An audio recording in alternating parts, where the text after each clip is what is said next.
Assalamualaikum warahmatullahi wabarakatuh. Kami dari kelompok 5 akan mempresentasikan fasilitas laboratorium dengan anggotakan Indasari dan Tania Widyastuti. Pengertian laboratorium. Laboratorium adalah suatu tempat di mana dilakukan kegiatan percobaan, pengukuran, penelitian, dan riset ilmiah yang berhubungan dengan ilmu sains dan ilmu-ilmu lainnya. Laboratorium bisa berupa ruangan yang tertutup seperti kamar atau ruangan terbuka seperti kebun dan lain sebagainya. Laboratorium merupakan tempat untuk mengaplikasikan teori keilmuan, pengujian teoritis, pembuktian uji coba, penelitian, dan sebagainya dengan menggunakan alat bantu yang menjadi kelengkapan dari fasilitas dan kuantitas dan kualitas yang memadai. Fungsi laboratorium. Yang pertama, memberikan kelengkapan bagi pelajaran yang telah diterima sehingga antara teori dan praktek bukan merupakan dua hal yang terpisah. Yang kedua, memberikan keterampilan kerja ilmiah bagi mahasiswa ataupun siswa. Yang ketiga, memberikan dan memupuk keberanian untuk mencari hakikat kebenaran ilmiah dari suatu objek dalam lingkungan alam dan lingkungan sosial. Yang keempat, menambah keterampilan dalam menggunakan alat dan media yang tersedia untuk mencari dan menemukan kebenaran. Yang kelima, memupuk rasa ingin tahu mahasiswa sebagai modal sikap ilmiah seorang calon ilmuwan. Yang keenam, memupuk dan membina rasa percaya diri sebagai akibat dari keterampilan yang diperoleh, penemuan yang didapat, dan dalam proses kegiatan kerja laboratorium. Kegiatan di laboratorium. Yang pertama meliputi mengamati. Mengamati adalah proses mengumpulkan data tentang fenomena atau peristiwa dengan menggunakan inderanya. Untuk dapat menguasai keterampilan mengamati, peserta atau laboran harus menggunakan sebanyak mungkin inderanya, yakni melihat, mendengar, merasakan, mencium, dan mencicipi. Dengan demikian, dapat mengumpulkan fakta-fakta yang relevan dan memadai. Yang kedua adalah mengelompokkan atau klasifikasi. Mengelompokkan adalah suatu sistematika yang digunakan untuk menggolongkan sesuatu berdasarkan syarat-syarat tertentu. Proses klasifikasi tercakup beberapa kegiatan seperti mencari kesamaan, mencari perbedaan, mengkontraskan ciri-ciri, membandingkan, dan mencari dasar penggolongan. Selanjutnya adalah menafsirkan. Menafsirkan hasil pengamatan ialah menarik kesimpulan tentang dari data yang dicatat. Hasil-hasil pengamatan tidak akan berguna bila tidak ditafsirkan. Karena itu, dari mengamati langsung, lalu mencatat setiap pengamatan secara terpisah, kemudian menghubung-hubungkan hasil-hasil pengamatan itu. Selanjutnya, praktikan mencoba menemukan pola dalam suatu seri dari pengamatan dan akhirnya membuat kesimpulan.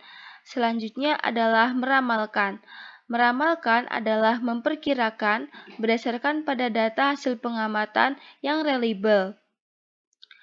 Apabila dari seorang praktikan dapat menggunakan pola-pola hasil pengamatannya untuk menemukan apa yang mungkin terjadi pada keadaan yang sebelumnya diamati, maka praktikan tersebut telah mempunyai kemampuan proses meramalkan.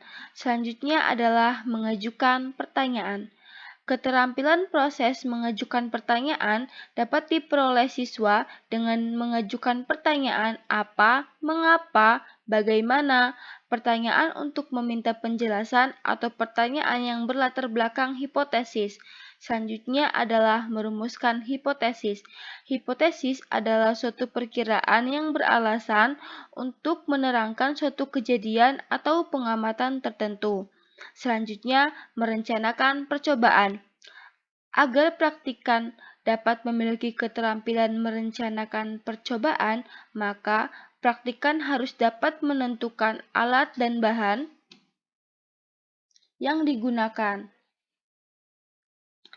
Selanjutnya adalah penggunaan alat dan bahan.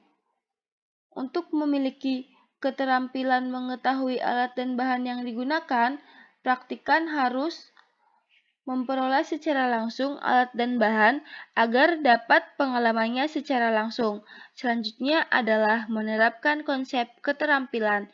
Menerapkan konsep dikuasai praktikan apabila mereka dapat menggunakan konsep yang telah dipelajarinya dalam situasi baru atau menerapkan konsep itu pada pengalaman-pengalaman baru untuk menjelaskan apa yang sedang terjadi.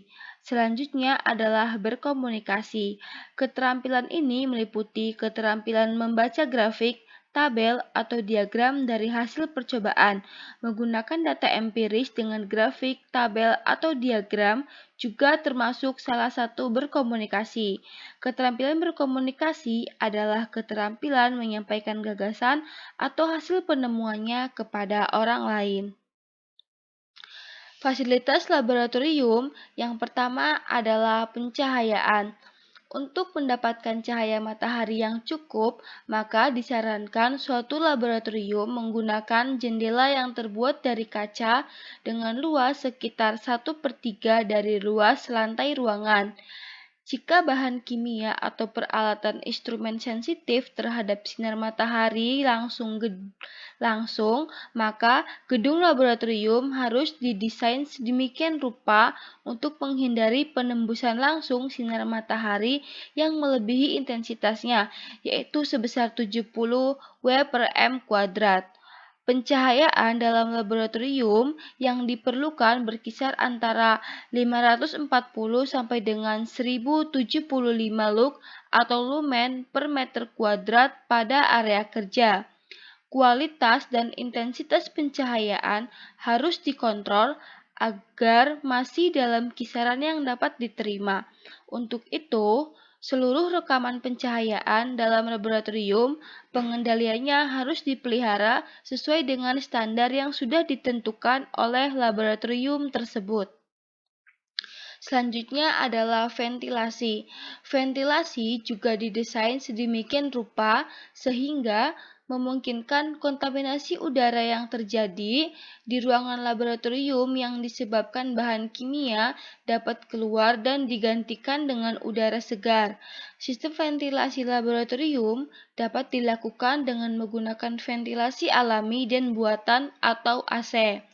Jika digunakan AC di ruangan laboratorium, maka kebutuhan AC pada ruangan tersebut diperhitungkan sebesar 1 pk untuk 20 meter kuadrat.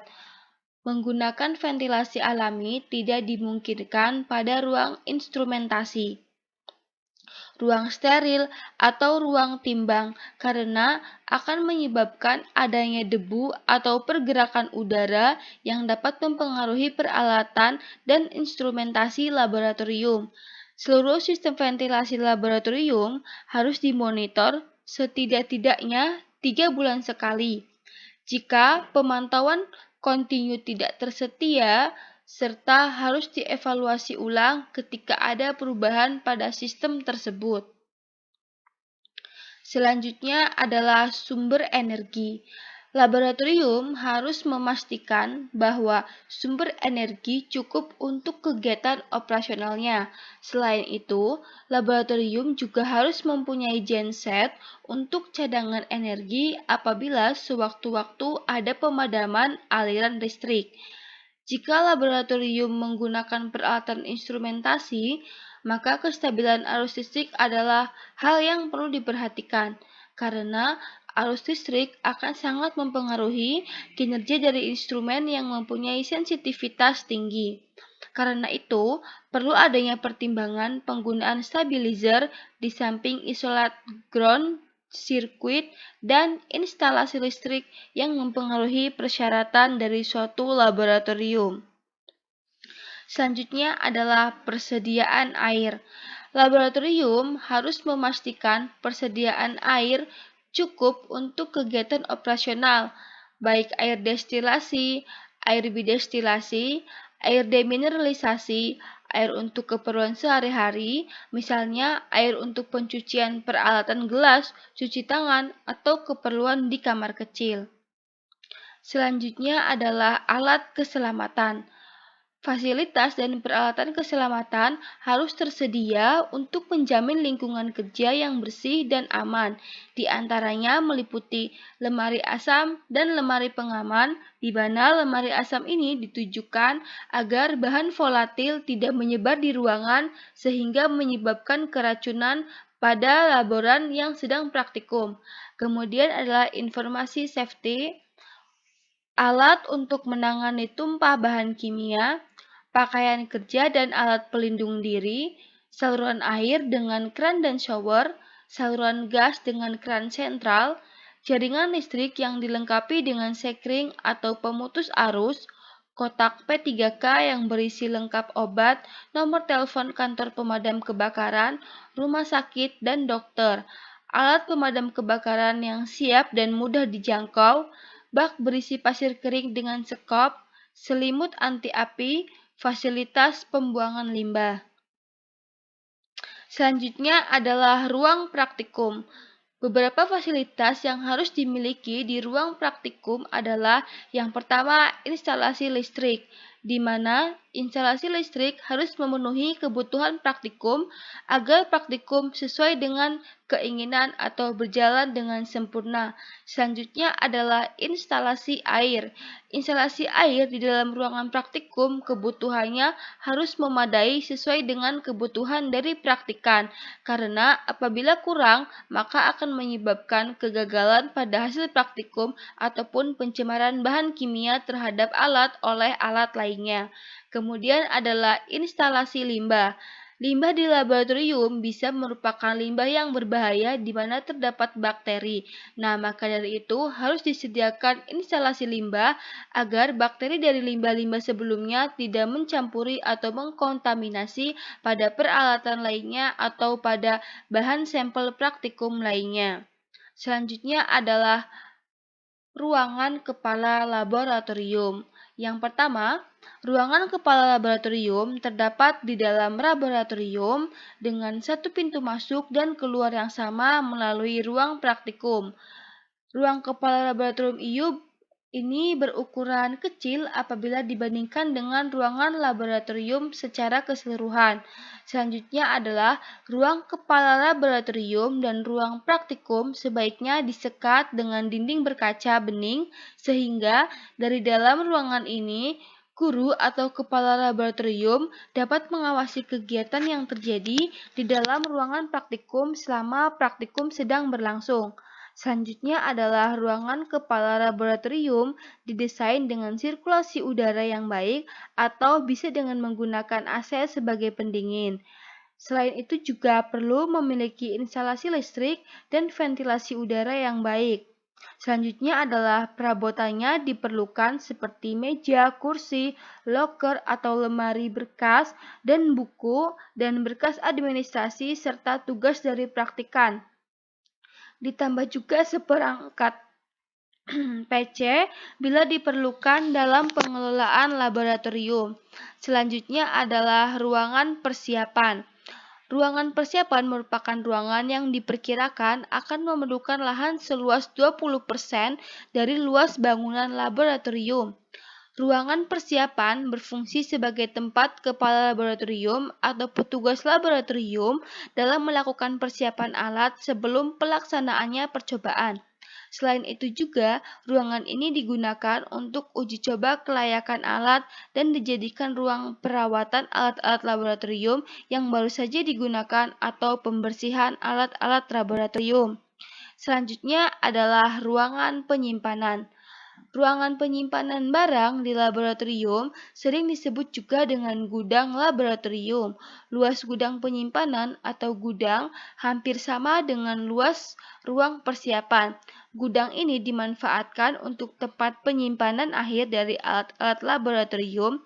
Artinya, ruangan ini digunakan untuk penyimpanan alat yang tidak sedang digunakan. Jadi, ruang penyimpanan ini merupakan ruang yang digunakan untuk penyimpanan alat ketika alat sudah selesai digunakan. Maka ketika laboratorium akan digunakan atau ketika praktikan akan menggunakan laboratorium, maka praktikan akan mencari alat tersebut di ruang penyimpanan.